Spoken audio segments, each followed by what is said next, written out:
Why did God create pious people whom he guides and loves and rewards? They worship him and he takes them to paradise.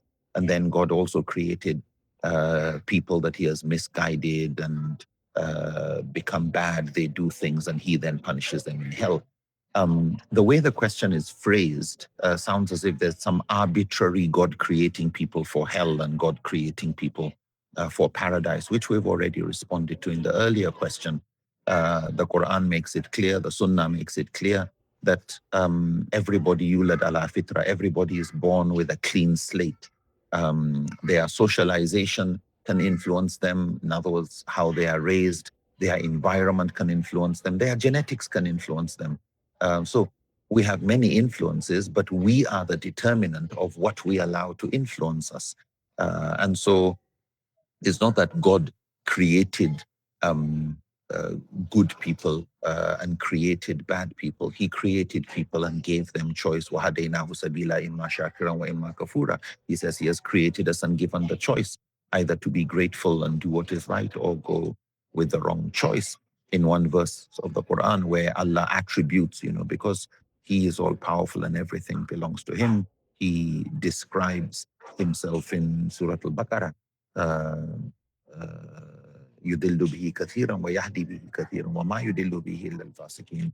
Many he guides to the straight path, many he allows to go astray. وَمَا يُضِلُّ بِهِ إِلَّا الْفَاسِقِينَ. But he doesn't misguide any except those who are fasiqeen, those who are wrongdoers, those who choose to do wrong. So it's not as if bad people have been made bad by God. No, they made bad choices.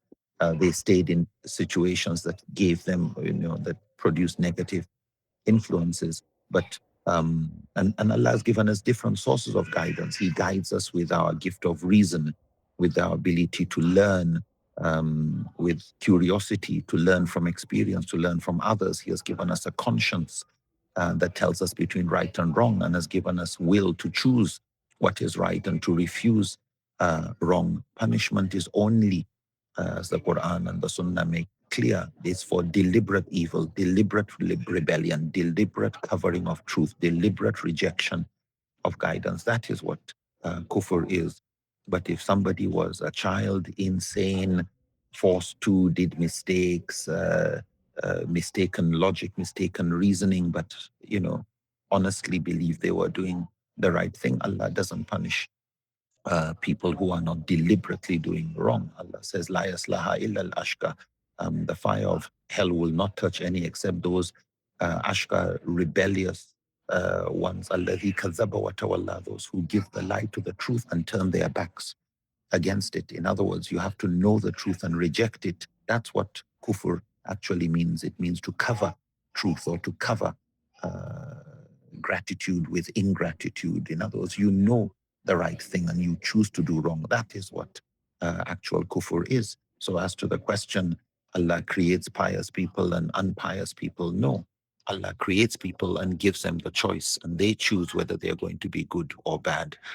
They choose. If they choose misguidance, then misguidance has its consequences.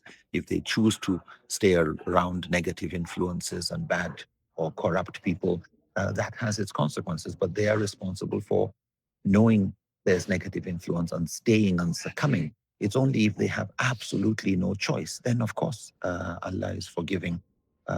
As he says, al-mustada'afina fil ard, those who are honestly, sincerely weak, weak-willed, have no option, then he is forgiving because they were forced by circumstances. And Allah knows best. I'll go to the next question.